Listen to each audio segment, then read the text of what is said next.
Olá, é uma alegria poder estar falando com você. Aqui é pastor Pio Carvalho, eu sou pastor sênior da Comunhão Cristã Aba em Curitiba. Nós estamos disponibilizando esse material para você e vai fortalecer você, edificar, vai preparar você para viver uma vida cristã abundante, uma vida cristã vitoriosa. Você vai ter um louvor e logo a seguir uma mensagem, a mensagem que nós gravamos nos nossos cultos aqui todos os domingos.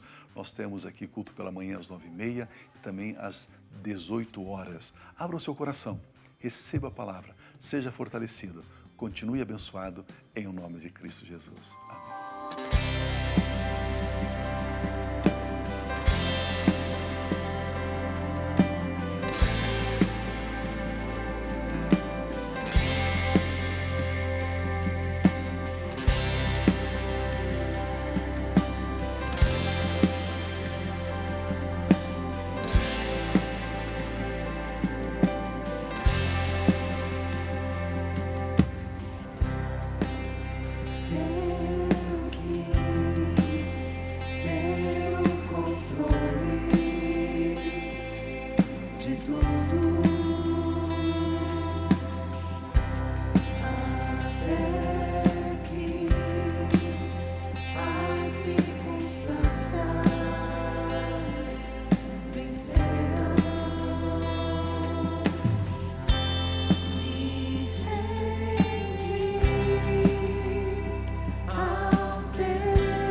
Eu quero deixar aqui algumas coisas, dividir com você alguns pensamentos para edificar você, para consolar e talvez até responder algumas perguntas que passam pela sua mente, pela sua cabeça.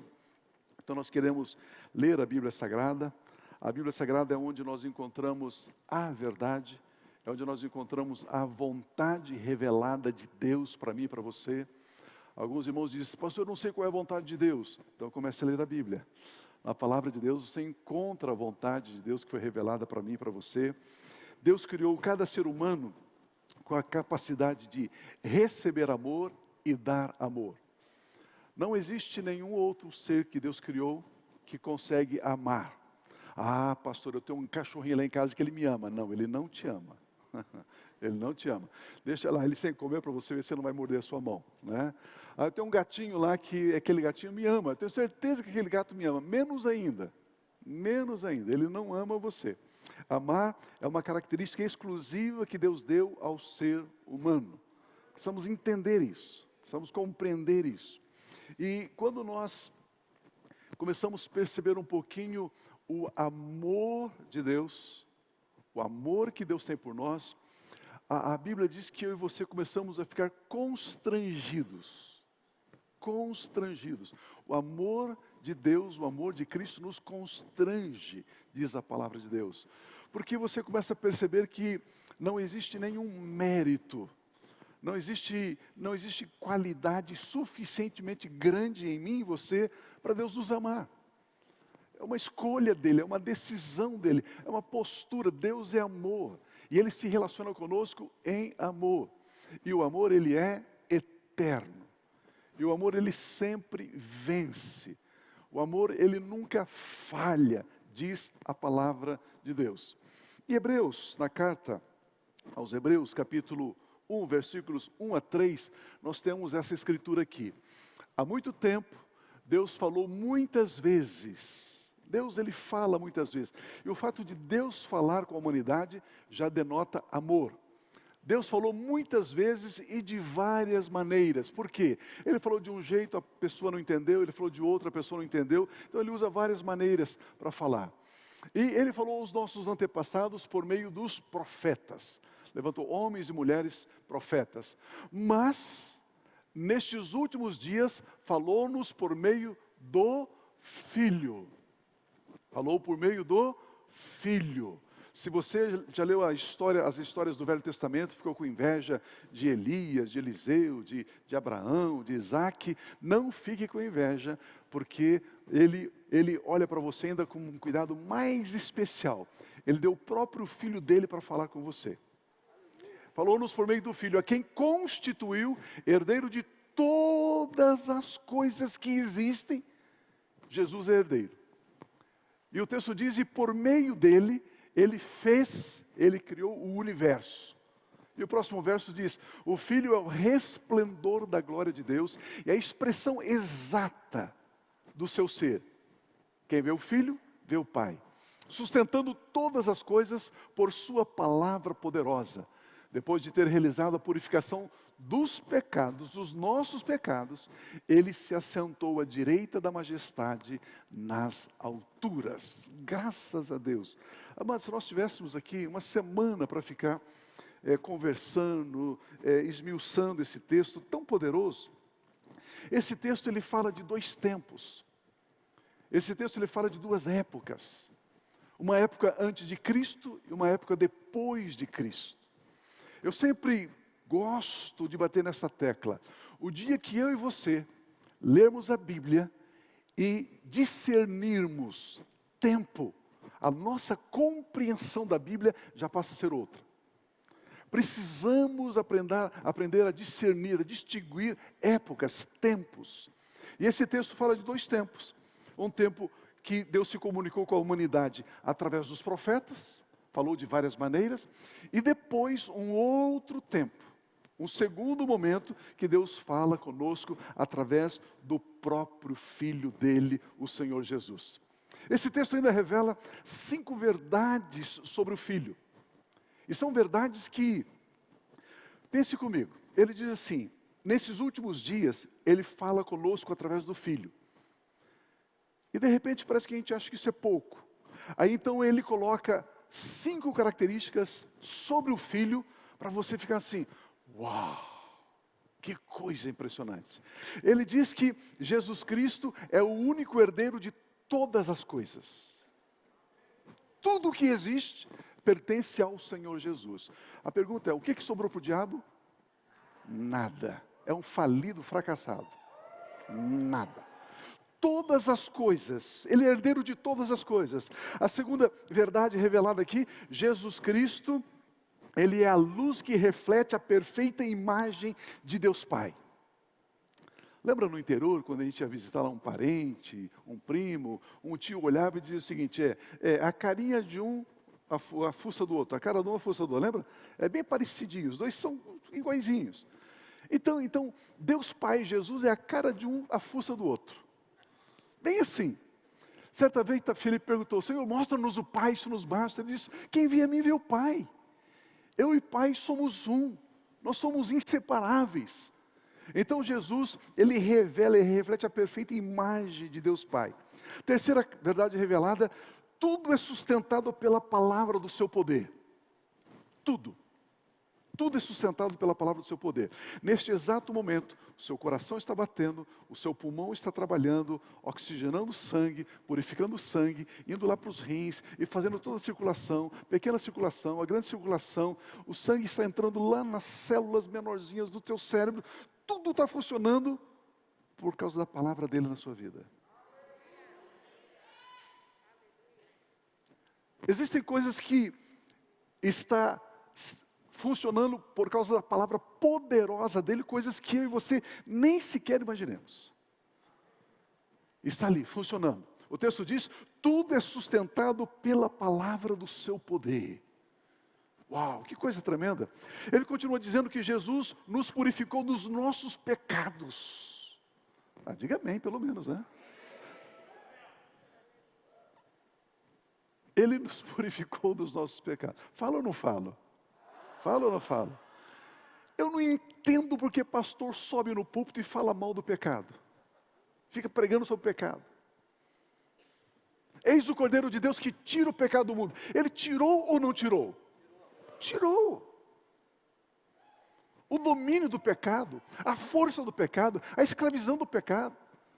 Ele tirou. O texto sagrado diz que ele nos purificou no próprio sangue dele. Agora ele está sentado à direita de Deus Pai. Ele está sentado. Graças a Deus por isso. Jesus Cristo, ele é a verdade eterna. Ele é a verdade eterna. Queridos, a igreja não existiu antes da cruz de Cristo. Antes da cruz de Cristo não existe igreja. Antes da cruz de Cristo não existe filhos de Deus. Ninguém no Velho Testamento podia chamar Deus de Pai. E você pode chamar Pai. Ninguém podia chamá-lo de Pai. Não existia isso. Não tinha como. Inclusive, nós temos aprendido que Deus não é o nosso Pai. O nosso Pai é Deus. Você consegue ver a diferença? Se você disser assim, Deus é meu Pai, é como se você estivesse escolhendo um Deus para ser seu Pai. Mas quando você diz assim, o meu Pai é Deus, você está dizendo que Ele gerou você. Ele escolheu você. Agora, Ele é o seu Pai. Por isso, a mensagem que nutre e conduz a igreja é somente a mensagem da graça de Cristo Jesus e não a mensagem da lei de Moisés. Pense comigo, se antes da cruz não havia igreja, como é que eu vou pegar uma mensagem antes da cruz e tentar alimentar a igreja?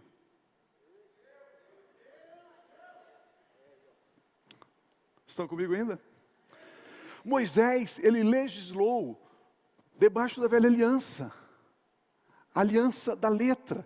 Jesus Cristo, na nova aliança, na aliança do Espírito. A Bíblia Sagrada diz que aquele que está em Cristo Jesus é uma nova criação. Ele não está se tornando em uma nova criação, ele já é uma nova criação. Nós já somos uma nova criação. Queridos, se eu e você já somos uma nova criação, nós aprendemos aqui com o pastor Fragalho, o bebezinho, ele não tem passado. Ele nasceu, ele é bebezinho, ele só tem futuro. Você é uma nova criação. Então não adianta querer fazer cura interior, cura no exterior. Não adianta você ficar fazendo aí veredas antigas e não sei o quê. Para que isso? Você é uma nova criação. Precisamos compreender essas verdades. Então não faz sentido buscar nutrição antes da cruz. Alimento antes da cruz. Não faz sentido buscar alimento na velha aliança, pois somente somos nutridos a partir de Cristo Jesus. Na velha aliança, devia-se, por exemplo, fazer a vontade de Deus. Na nova aliança, nós não fazemos a vontade de Deus e nós nem obedecemos a vontade de Deus. Na nova aliança, nós experimentamos a vontade de Deus. Aleluia, aleluia. Meu Pai. Em Lucas capítulo 3, versículos 21 e 22, tem algo assim fantástico. Eu costumo brincar, eu digo que é a maior concentração de poder por metro quadrado. Quando todo o povo estava sendo batizado, também Jesus o foi. E enquanto ele estava orando, o céu se abriu. E o Espírito Santo desceu sobre ele. Então estava ali Jesus. Eu já coloquei algumas características de quem é Jesus aqui para você, ok? Herdeiro de tudo, tudo sustento por ele, criado por ele, Jesus. Não bastando Jesus ali naquele metro quadrado, o Espírito Santo desce sobre ele, em forma corpórea como uma pomba. Então veio do céu uma voz, a voz do Pai. Tu és o meu filho amado, em ti me agrado. Tu és o meu filho amado, eu te amo. A Bíblia diz que dos nascidos de mulher, ninguém foi maior que João Batista, ok? Agora, no reino de Deus, o menor é maior que João. Agora, você imagina então, ali está, o maior dos nascidos de mulher, João Batista. Ali está Jesus, ali está o Espírito Santo, ali está o Pai. Tudo ali no metro quadrado. Concentração de poder. Glória! Hã? E existe apenas neste cenário todo, existe apenas um assunto, um tema, uma mensagem. O Pai dizendo, eu te amo. Meu filho, eu te amo. Olha que impressionante. Esse texto é tão extraordinário, ele é tão especial, porque ele é tão puro. Ele revela a intimidade do Pai com o Filho, na presença do próprio Espírito Santo. Eles estão cheios de verdade. Então fala sobre o Pai, fala sobre Deus Filho, fala como eles se relacionam. Aqui fala que eles conversam declarando amor. Amor. Filho, eu te amo. Deus Pai declara desde os céus, eu te amo. Veja que ele não disse somente, tu és o meu filho. Isso seria muito importante. Mas Deus diz, tu és o meu filho amado. Eu te amo, filho. Eu me pergunto, por que Deus Pai não disse, eu te amo, meu filho, antes desse dia? Vamos imaginar aqui, quando aquele bebezinho estava ali na manjedoura, nasceu lá em Belém. Imagina se Deus Pai tivesse dito, este é o meu filho, eu o amo. Não seria legal, né? Aquele bebezinho ali e tal, aquela coisa tão legal. Ou então quando Jesus com 12 anos, lá no templo, conversando com os doutores, os mestres da lei, respondendo, fazendo perguntas difíceis, eles assim meio, sabe, inseguros com tudo aquilo, e se viesse uma voz do céu dizendo, ei, esse garoto de 12 anos é meu filho amado, eu sou o pai dele, Mas é interessante que Deus nunca se revelou assim, até esse momento. No momento em que Jesus sai das águas do batismo, e a pergunta é por quê? Pergunta para mim, por quê? Não, vocês não querem saber, mais forte. Por quê? Porque a partir desse momento, Jesus Cristo começaria o seu ministério terreno. Porque a partir desse momento, Jesus Cristo começaria o seu trabalho. E Deus, com isso, está ensinando a mim e a você que a principal coisa para eu e você trabalharmos, a principal coisa para eu e você estudarmos, administrarmos uma empresa, casarmos, comprar, vender, viajar, passear, comer, beber, dormir, liderar um grupo, dizimar, ofertar. Para você fazer qualquer coisa, antes de fazer qualquer coisa, você precisa saber: Deus Pai me ama. Por isso que ele falou para Jesus nesse exato momento. Porque dali Jesus começa o trabalho dele, começa o ministério terreno dele. Para você fazer qualquer coisa, você precisa saber antes: eu sou um filho amado de Deus, eu sou uma filha amada de Deus, Deus me ama. A Bíblia diz que Deus deu provas desse amor por mim e por você, enviando Cristo Jesus para nos salvar. Romanos capítulo 5, versículo 8 diz: mas Deus prova, Deus demonstra seu amor por nós. Cristo morreu em nosso lugar, quando ainda éramos pecadores, miseráveis. A palavra prova aqui é demonstrar, exibir o seu amor por nós. Portanto, antes de fazer qualquer coisa, saiba que você é um filho amado, que você é uma filha amada. Mas, mais que isto, Deus te ama. Você é um amado de Deus, você é amada por Deus. Você não é um acidente, você não existe por acaso. Você não nasceu por acaso, você não nasceu fora do seu tempo. A minha mãe disse que naqueles dias era difícil ter anticoncepcionais, então eles perderam lá o controle e por isso ela se engravidou, por isso eu nasci. A sua mãe não sabe de nada. Você nasceu exatamente quando Ele planejou, Ele pensou. É assim. Você nasceu para esse tempo. Você está andando no destino que Deus lhe deu. Um jovem conversando comigo disse: pastor, eu gostaria muito de me casar. Eu falei: glória a Deus, que bom. Mas eu estou bastante inseguro. E eu disse a ele: todos se sentem seguros diante de grandes decisões, todos. Mesmo aqueles que estufam o peito e dizem: não, ele está inseguro, por dentro ele está inseguro. É uma decisão importante, então a pessoa fica insegura. É bem assim. Mas aí eu conversei com ele. Mesmo que as pessoas não admitam, elas estão inseguras. E ele sorriu e me perguntou então: o que é que eu devo fazer?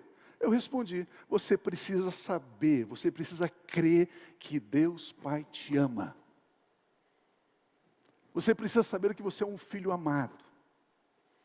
Ele disse: não, pastor, não é isso. É que eu vou casar, eu estou em dúvida, eu estou inseguro. Eu falei: não.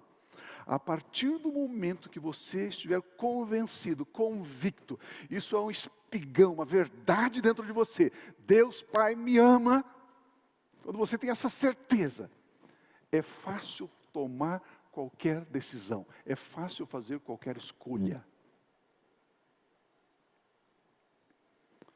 Quando você crê nessa verdade, você vai para o casamento seguro. Você faz o que tem que fazer com segurança. 1 João capítulo 4, 18 diz: no amor não há medo. O amor dele foi derramado em nossos corações, diz a Bíblia, e no amor dele não há medo, ao contrário, o perfeito amor expulsa o medo, porque o medo supõe castigo. Eu vou casar e se não der certo, eu vou comprar e se não der certo, eu vou começar a trabalhar e se não der certo, eu vou fazer aquele curso e se não der certo. Ele pressupõe castigo. Aquele que tem medo não está ainda aperfeiçoado no amor, ou seja, não está convencido de que Deus Pai o ama. O medo não pode vencer o amor. Quando aceitamos o amor de Deus Pai, nenhum tipo de medo vai nos influenciar. Por isso que o verso 19 diz que depois que cremos e recebemos o amor de Deus Pai, nós podemos amar, porque Ele nos amou primeiro. Nós amamos porque Ele nos amou primeiro. Nós amamos porque Ele teve a iniciativa de nos encher com o seu amor. Queridos, Pense comigo.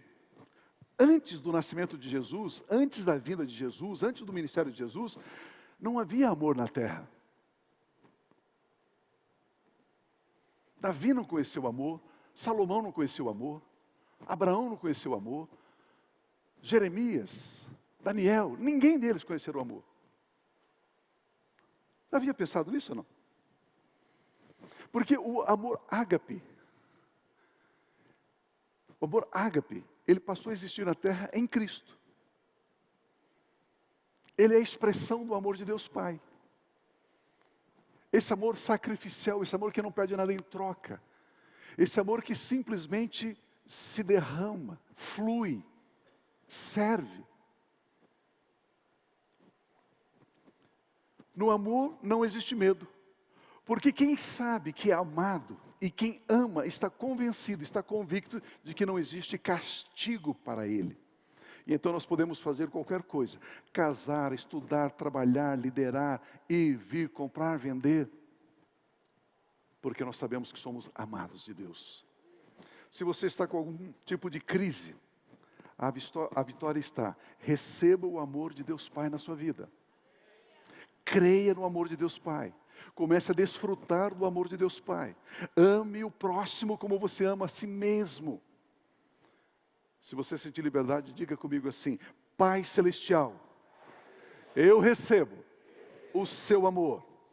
Pai Celestial, eu creio no seu amor por mim. Pai Celestial, depois de hoje, eu vou desfrutar cada dia do seu amor por mim. Eu sei que o Senhor me ama. Pronto. Pronto. Aleluia. Aleluia. O texto diz que veio do céu uma voz. Ou seja, foi Deus Pai quem falou desde os céus ao seu Filho Jesus.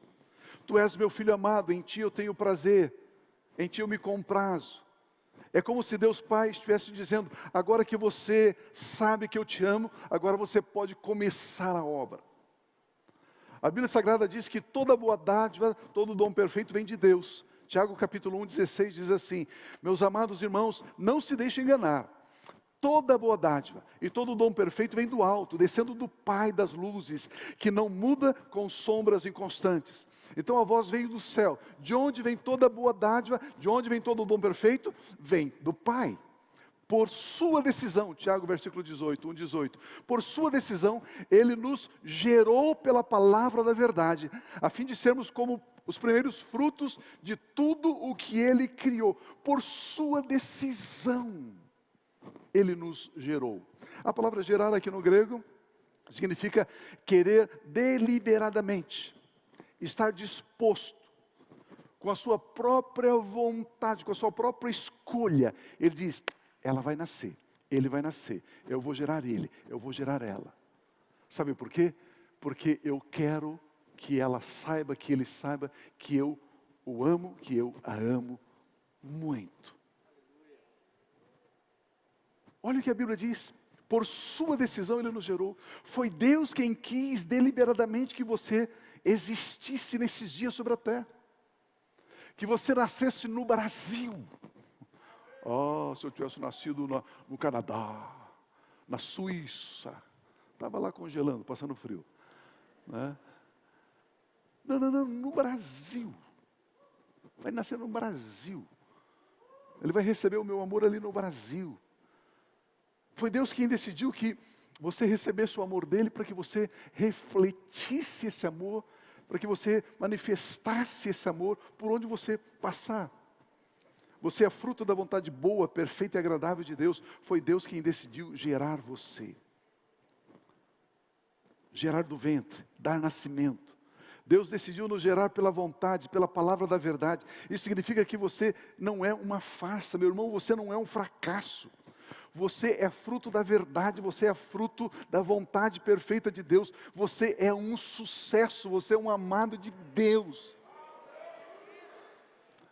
Mas a minha mãe disse que tudo que eu faço dá errado. Deixa a sua mãe para lá. Meu pai disse que eu sou preguiçoso. Não, ele não sabe quem você é. Você vai ficar com as vozes das pessoas ou com a voz de Deus? Quem é que você vai ouvir? Você vai emprestar os seus ouvidos para que voz? Por isso, a Bíblia diz que Deus nos quer livres. Deus não quer que eu e você sejamos escravos de nada. Do pecado, do medo, do ódio, da falta. Deus nos quer livres. E João 3,16 foi tão falado nessa conferência, porque Deus tanto amou o mundo, que deu o seu Filho unigênito, para que todo aquele que nele crê, não pereça, mas tenha a vida eterna. Por que foi que Deus Pai enviou Jesus Cristo, seu Santo Filho, para que eu e você pudéssemos receber a vida do próprio Filho? Queridos, pense comigo. Se Deus quisesse ter mais anjos, então Ele teria mandado um anjo, ou um arcanjo, para morrer na cruz, para que no sangue do arcanjo, você fosse justificado e você se tornasse um arcanjinho.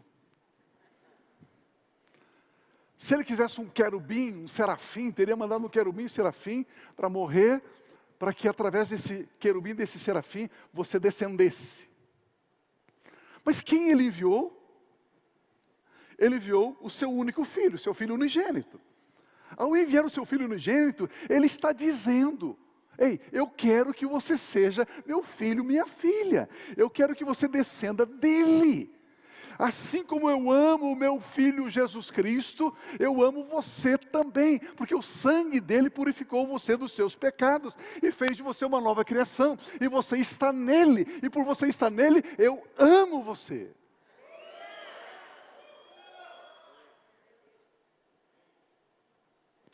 Deus nos amou e deu Jesus Cristo. Ele nos amou e deu Jesus Cristo.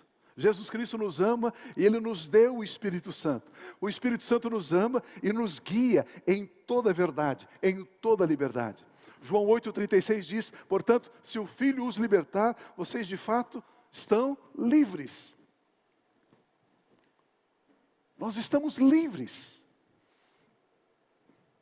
Mas é impossível eu e você experimentarmos essa liberdade sem que antes saibamos: Deus me ama.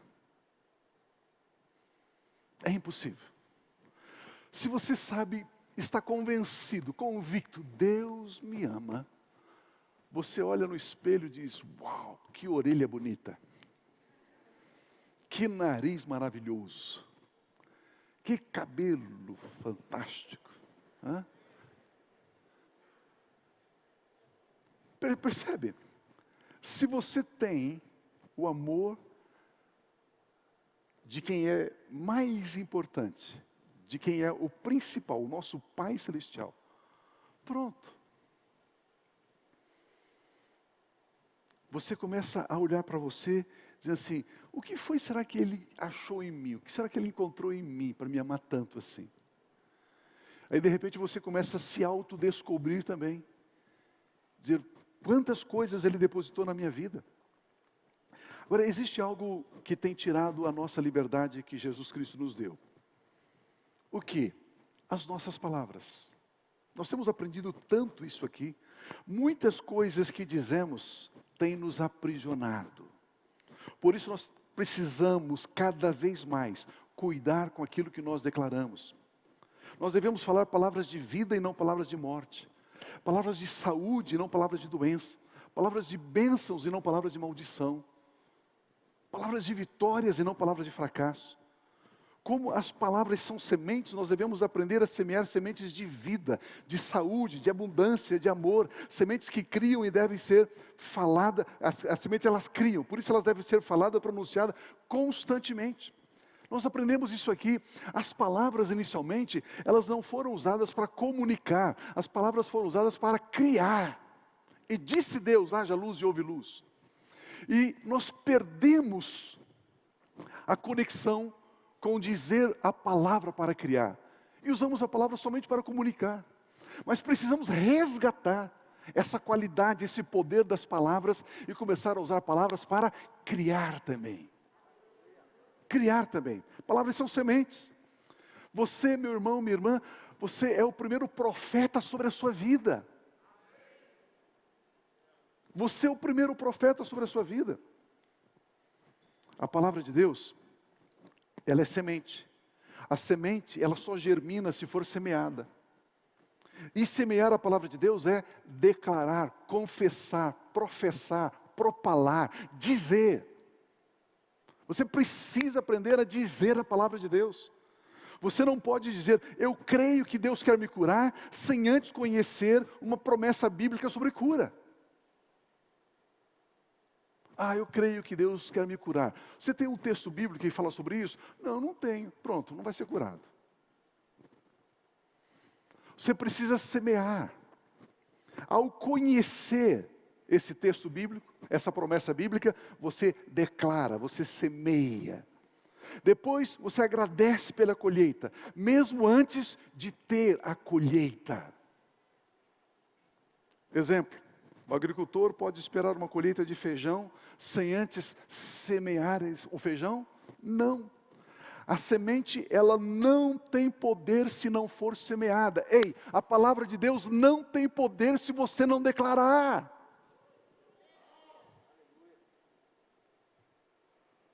Precisa ser semeado. Você é um filho amado, Ele te ama. Agora então você vai fazer aquilo que Ele espera que você faça, que Ele peça que você faça. Qualquer área, qualquer segmento. E como é que eu vou trabalhar, Pio? Como foi que Jesus trabalhou? Jesus trabalhou dizendo, falando.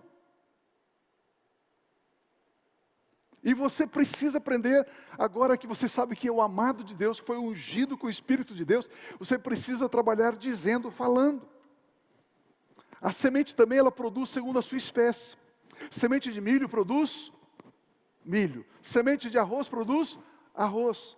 Semente de cura produz cura. Semente de abundância produz abundância. Semente de triunfo produz triunfo. Semente de paz produz paz.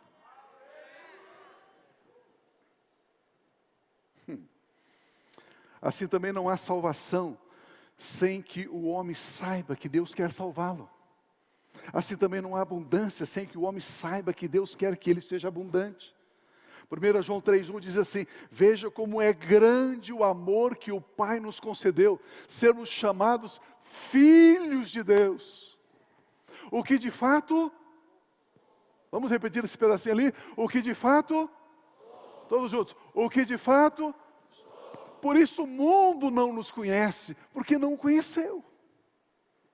Nós somos filhos de Deus. A palavra de Deus afirma que você é filho de Deus, filha amada de Deus. Se você crer nessa verdade e declarar essa verdade, então você começa a se manifestar como filho de Deus, como frutos de filho de Deus, e passará a ter o direito que o filho tem. Você precisa dizer, eu sou um filho amado de Deus, está escrito. Eu sou uma filha amada de Deus, está escrito. Vem uma notícia ruim, eu sou um filho amado de Deus, eu sou uma filha amada de Deus e ponto. Precisamos semear a palavra. Você tem o direito que o filho tem. Mas pastor, qual é esse direito? Pergunta para mim, qual? Romanos 8, 16 e 17 diz assim: o próprio Espírito, o Espírito Santo, ele testifica, ele dá testemunho ao nosso Espírito que nós somos filhos de Deus. E se somos, diga, eu sou.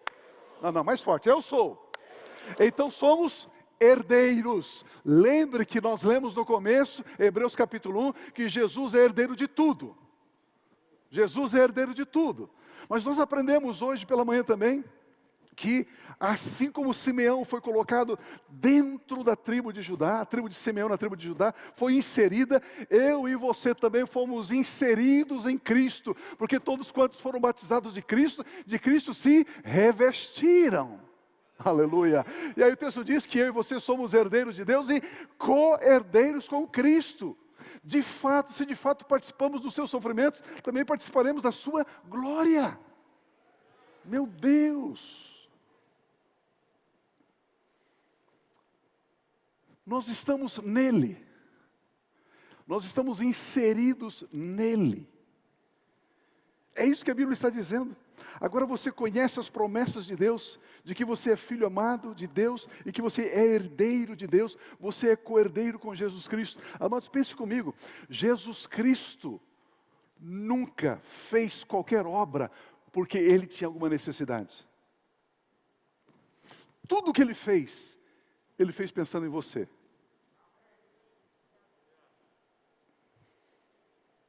Ele nunca teve nenhuma necessidade. Ele fez por nós, Ele fez para nós. Ele agora é dono de tudo. E Ele diz assim, mas Pai, eu quero ter co-participantes, co-herdeiros comigo. Eu quero incluir pessoas para desfrutar dessa herança, porque Pai, eu não quero desfrutar sozinho. Em Lucas, nós temos uma narrativa sobre 2 filhos, chamamos de o filho pródigo, mas o mais velho que ficou em casa, revela como ele se via diante do pai. Vamos ler Lucas 15, olha o que diz aqui o texto, mas ele respondeu ao seu pai, olha pai, todos esses anos tenho trabalhado como um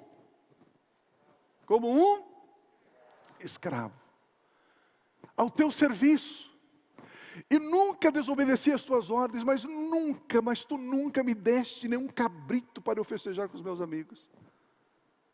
Você conhece aquela oração que a pessoa chega assim, se ajoelha e diz, Deus, oh Deus de Abraão, de Isaac e de Jacó, aqui está o teu servo miserável, oh, pobre, cego, nu. Você já fez essa oração uma vez ou não? Claro que já, agora está dizendo que não. Claro que já. Este filho, ele não se via amado pelo pai. Esse rapaz não se via como filho, ele se via como escravo. Ele se via como um escravo obediente, exemplar, zeloso. Ele dizia, eu nunca desobedeço as suas ordens.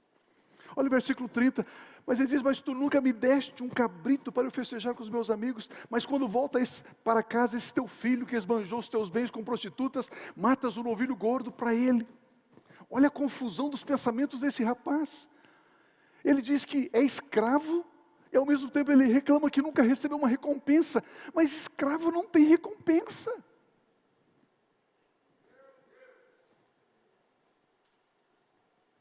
Olha a confusão. É o crente que hoje ele se vê filho amado, amanhã passa por um problema, ele se vê um escravo, abandonado, um miserável. É uma labilidade emocional, é uma confusão teológica na cabeça do crente. Esse rapaz era exatamente isso. Ele diz, olha, eu sou teu escravo, eu sou fiel a você, mas o Senhor nunca me deu. Mas se você é escravo, escravo não merece nada, escravo não conquista nada, escravo não ganha nada. Escravo só tem a sobrevivência. Ele não merece nada pelo trabalho que faz. Olha o versículo 31. Mas olha como o pai via esse filho. Disse o pai, meu escravo, você está... Não?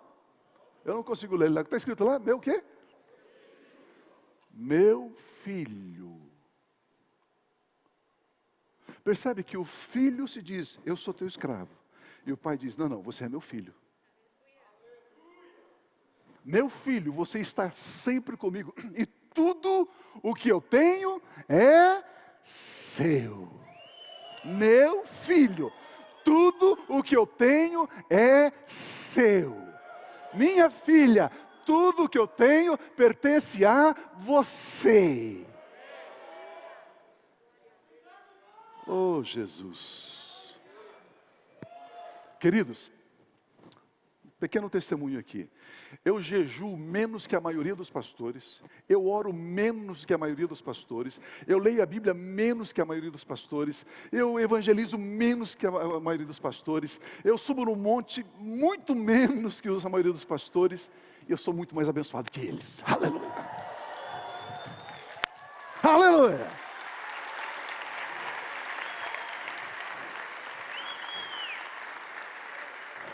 Aleluia!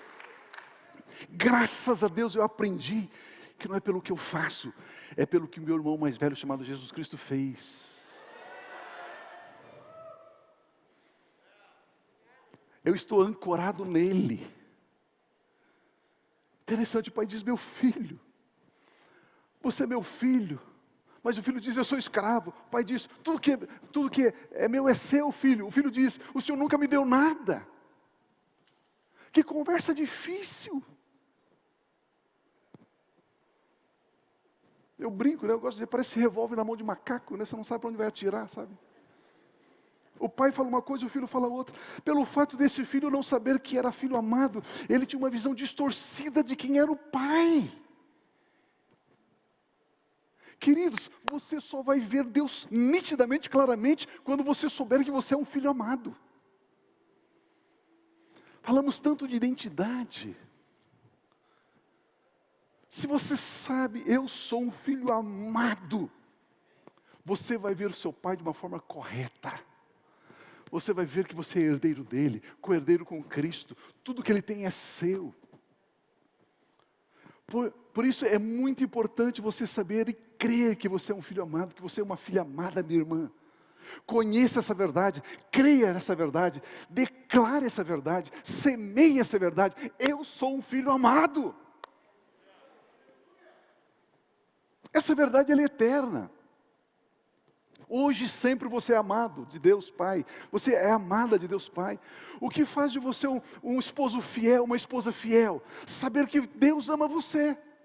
O que faz de você um profissional próspero, leal? Saber que Deus ama você.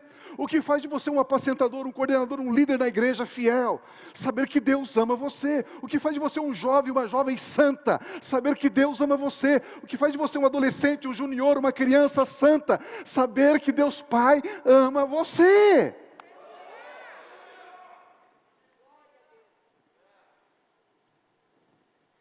Quando José estava sendo tentado pela esposa de Potifar, quando a esposa de Potifar queria fazer potifaria com ele, ele disse assim,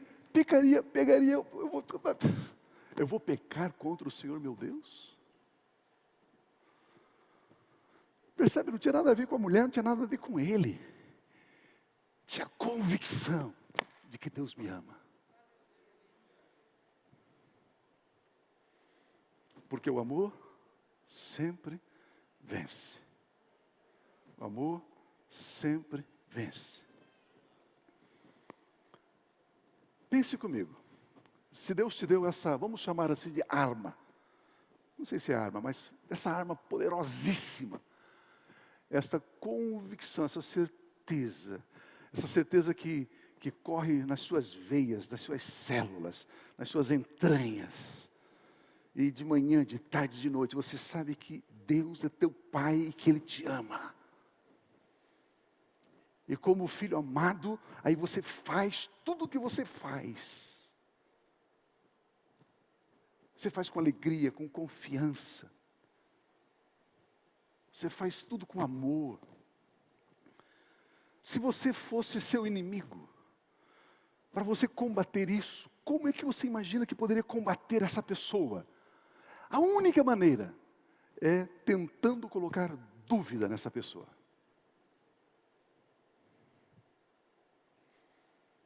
O diabo só quer uma coisa, que você duvide que Deus Pai te ama. Só isso.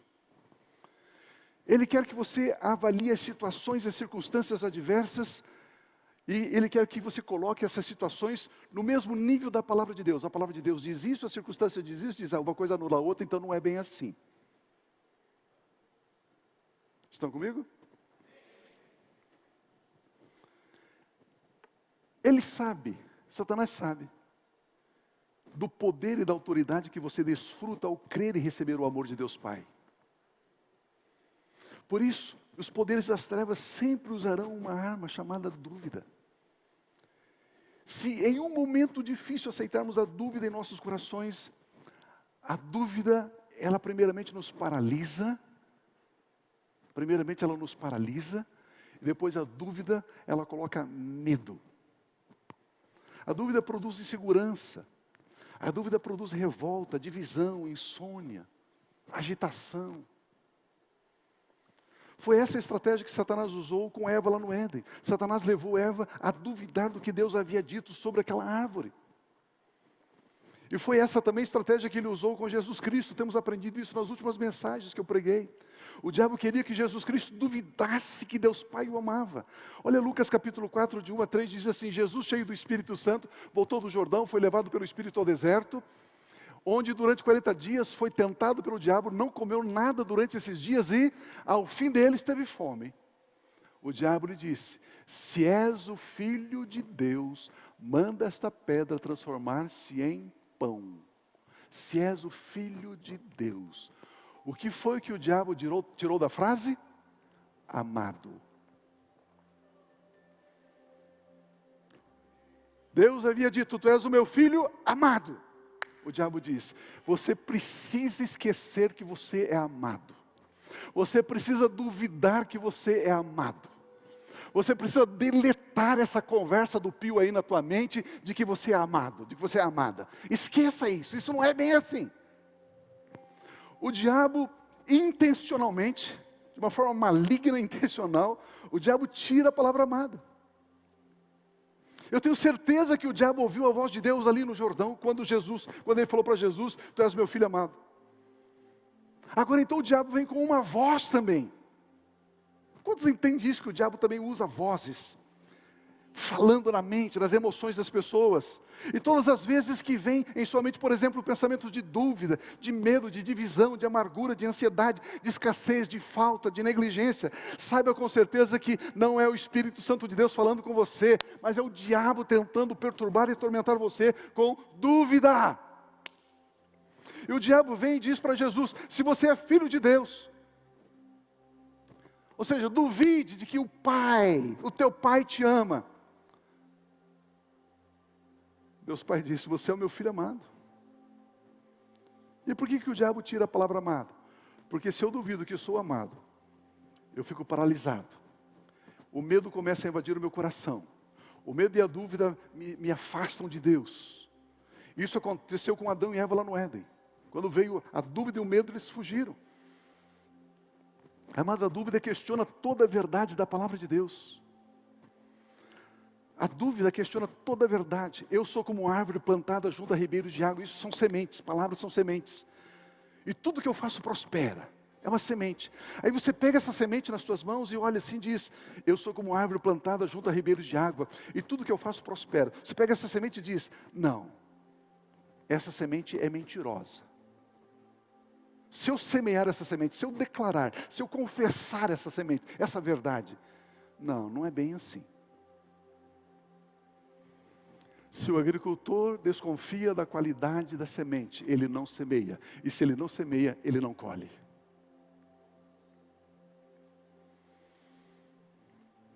Essa era a estratégia que o diabo estava montando aqui. Pastor, sobre isso eu vejo de forma diferente.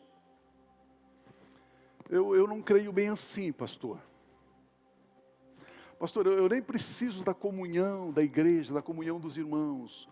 Eu faço o meu cultinho na minha salinha, na minha casinha, na minha misériazinha. Eu cultuo meu Deusinho. Eu vejo diferente. Esse tipo de cristão tem dificuldade de crer no amor de Deus.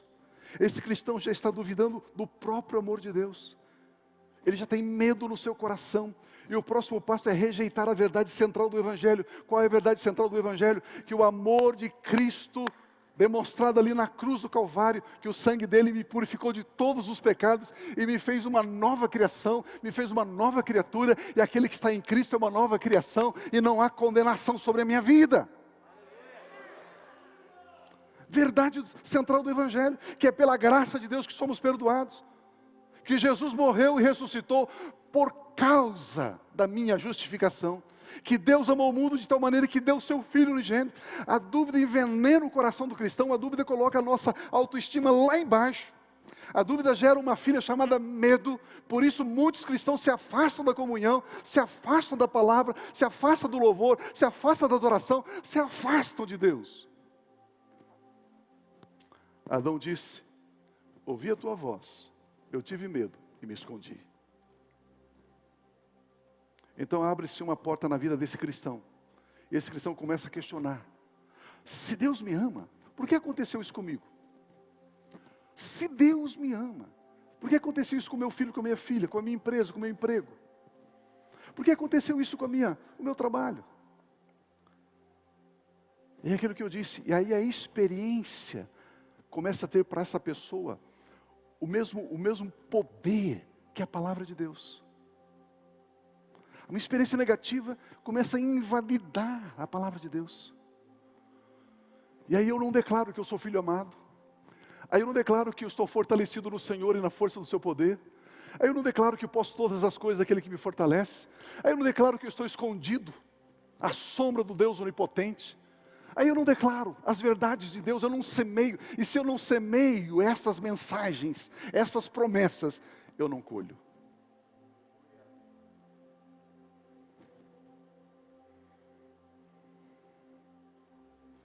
Mas quando eu e você sabemos que somos amados de Deus, quando nós cremos no amor de Deus,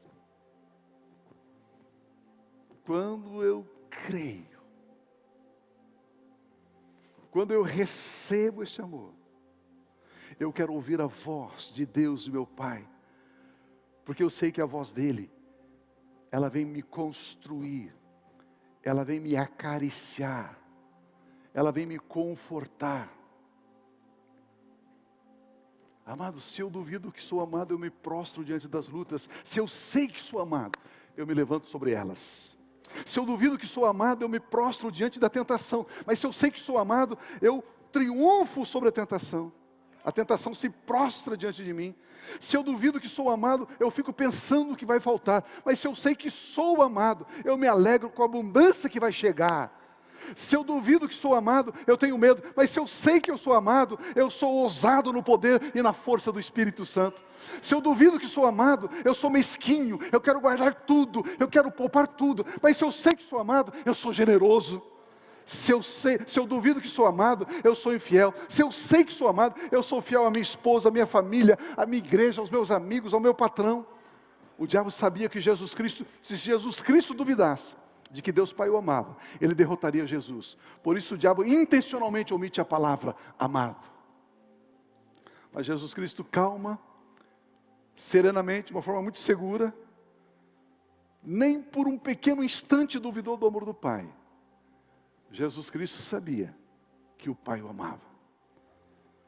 Quando cremos e recebemos o amor de Deus Pai, nos tornamos ilimitados. Assim como ilimitado é o amor dele. E desfrutamos de tudo aquilo que é eterno. Desfrutamos da eternidade hoje, agora, já. Eu quero concluir esse pensamento. 1 Coríntios capítulo 3, versículo 22. Eu amo isso aqui. Olha que Paulo escreve para mim e para você. Ele diz assim: seja eu, Paulo, seja Apolo, seja Pedro, seja o mundo, seja a vida, seja a morte, seja o presente, seja o futuro, tudo é de vocês. E vocês são de Cristo. E Cristo é de Deus.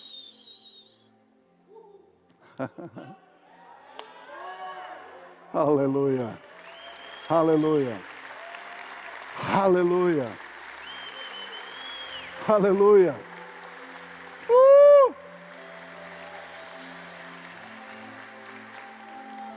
Isso concorda, isso linka com a parábola do filho pródigo. Quanto que é seu? Quanto que é seu? Tudo. Quanto que é seu? Tudo. Tudo. E nós somos de quem? De Cristo. E Cristo pertence a quem? Ao Pai que o ama. Você é amado.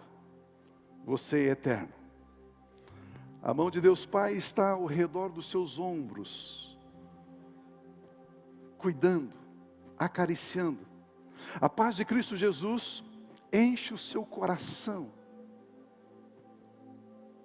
A comunhão do Espírito Santo te sustenta, te segura. Eu quero encerrar com esse pensamento. É uma confusão que eu fiz muitos anos da minha vida. E quando Deus abriu os meus olhos, eu falei, Pai, por que eu tenho feito essa confusão? Imagine você trabalhando na sua casa, talvez cortando grama, ou lavando o carro, ou fazendo alguma coisa. E chega alguém ali, e diz assim, escuta, eu posso te ajudar? Você diz, claro, chegou em boa hora, venha me ajudar.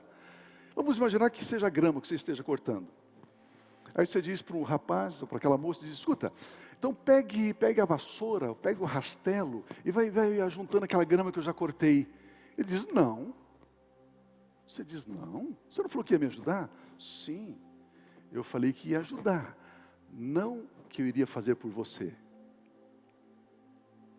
Mas quando eu aprendi essa verdade espiritual, eu falei, meu Deus, quantas vezes eu errei na vida. A Bíblia diz que o Espírito Santo é o nosso ajudador. Se Ele é meu ajudador, Ele não vai fazer por mim, Ele faz comigo. Eu vou cortar a grama, Ele põe a mão do lado da máquina de cortar e me ajuda a empurrar. Vou varrer a grama, Ele pega a vassoura junto comigo e vamos varrer juntos. E muito tempo eu falava assim, Espírito Santo toca, e não tocava. Espírito Santo abre a porta, e não abria. Espírito Santo amarra ele, e não amarrava.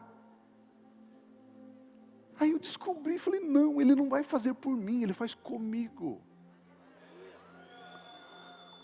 Agora você imagina, Ele cantando com vocês? Agora você imagina nessa semana, no seu trabalho, Ele fazendo com você. Você, minha irmã, que diz que não sabe fritar ovo, Ele fritando ovo com você. Você que diz que não sabe passar roupa, Ele passando a roupa com você.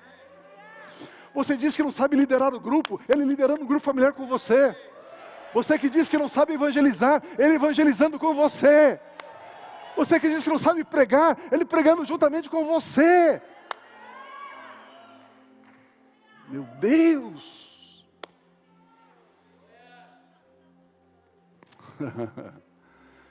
E é por isso que eu e você podemos desfrutar da eternidade já, agora.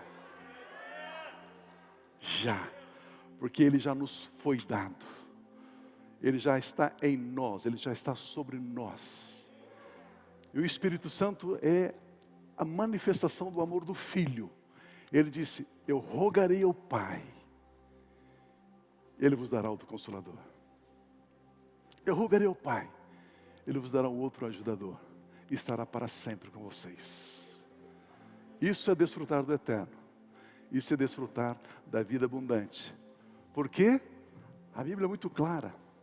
Ela diz, de uma forma muito clara. Seja Paulo, seja Apolo, seja Pedro, seja o mundo, seja a vida, seja a morte, o presente e o futuro.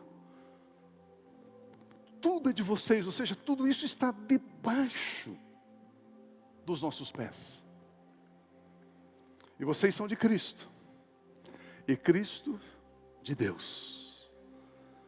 Que você possa, a partir dessa conferência, tantas palavras que foram semeadas no seu coração, no seu espírito, que você possa olhar para esses meses que faltam para esse ano e dizer assim, uau, que ano tremendo.